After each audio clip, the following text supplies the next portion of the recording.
Bismillah ar-Rahman ar-Rahim. This is teacher Eman Khalidi explaining from chapter 5 for grade 9 circles. The relative positions of two circles. That means we need to imagine how the two circles can have positions.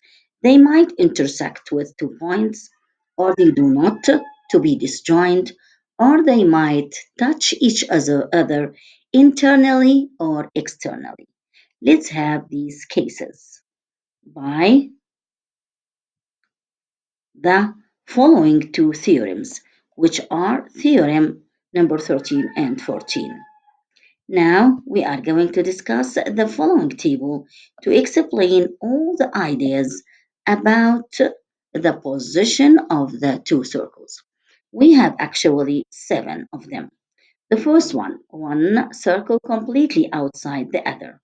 And it is clear in this diagram, and you can see that the line the line of centers M and N can be measured by or can be measured by this length M to N, which can be bigger than R1 plus R2, which are the radius for each.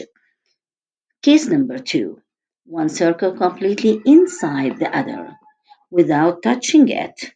And in that case, we are going to say that the intersection between the circles in case 1 and 2 is phi, no intersection between them because it is completely inside.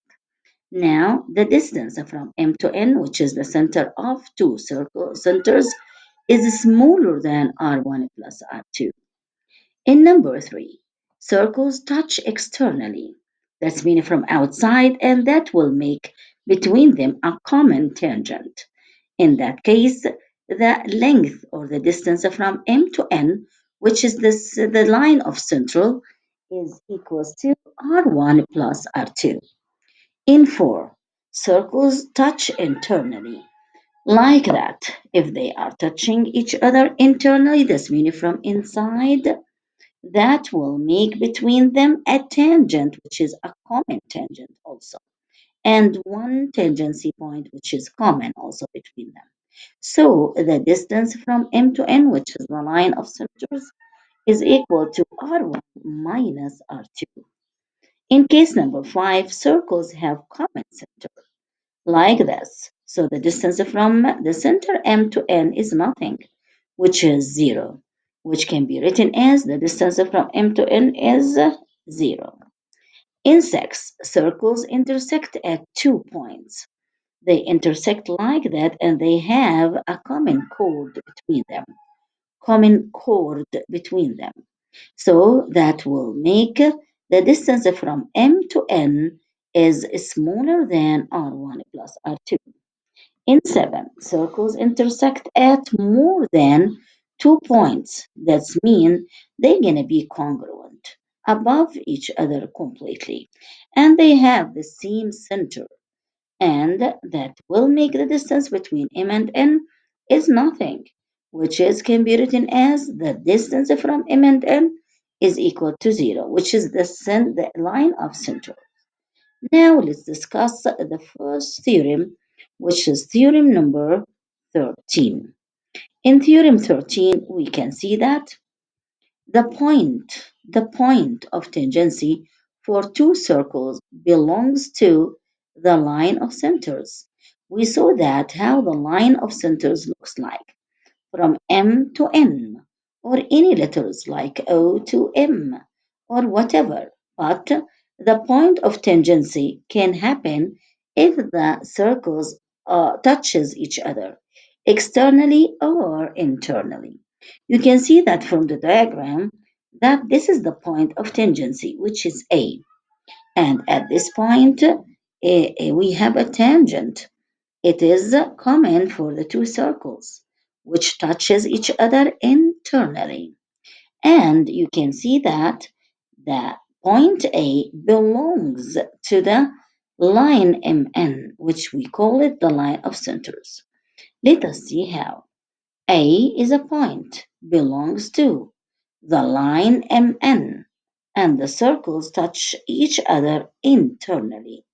And the distance from M to N is equals to R1 minus R2, which is the distance from MA minus the distance from NA.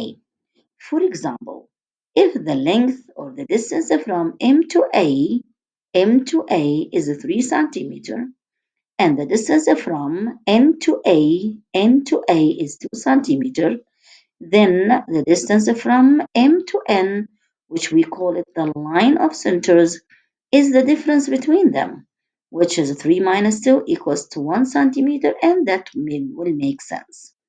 This is if from inside, internally. We can have the other case, which is externally, which can be written as similar according to Theorem 13. A belongs to, the point belongs to the line of centers. So A belongs to M and N line segment. Circles touch each other externally. Look externally. And they have that common tangent. And here the length from M to N, which is the line of centers, is going to be the sum of them, which is R1 plus R2. For example, if we have the distance from M to A equals to 3 centimeter and from N to A equals to 2 centimeter, then the distance from M to N equals to 3 plus 2, which is 5 centimeter.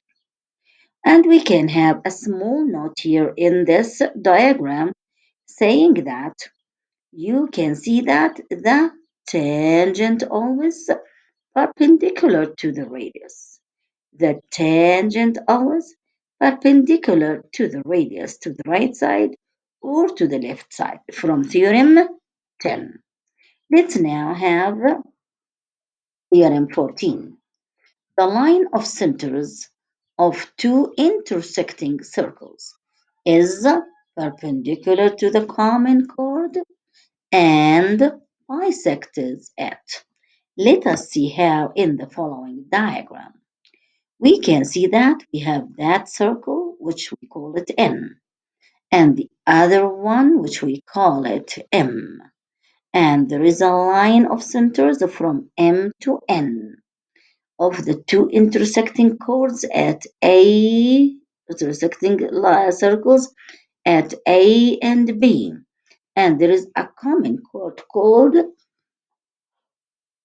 AB. So we can say that MN, which is the line of centers, is perpendicular to AB. That means it makes here 90 degrees and bisects it. That means A to X is equal to X to B. And this is clear as follows. MN segment perpendicular to AB, and the length or the distance from AX is equal to BX. For example, if the length from A to X is equals to 3 centimeter, then find the following. The distance from B to X. It should be the same, which is 3 centimeter. Second, the length from A to B. Oh, it should be double of 3, which is 6 centimeter. And if in X, N to X equals to 4 centimeter, and remember that this triangle NXA is a right angle triangle, and this NX is 4 and XA is 3, and he is asking you to find the length of AN in a right angle triangle. So you need to use Pythagoras theorem, which can be the square of that side, 3 square, which is 9, plus 4 square, which is 16. If you add them, you will get 25 to get the length of the Pythagoras by the hypotenuse. By using Pythagoras theorem, you're going to take the square root of 25, which is 5 centimeter. Indeed, tan, the angle of NAX. To find the tan, you have to remember that It is opposite over adjacent. Focus on the middle and the middle letter, which is A. So this is my A, and I need to find the opposite, which is NX, which is 4, over the adjacent, which is AX, which is a 3. So the answer is 4 over 3. Let's have now some ideas, more ideas in that diagram. We can say that this triangle, which is NAM, is congruent to the triangle NBM because we can see that this side is equal to that side because they are radii.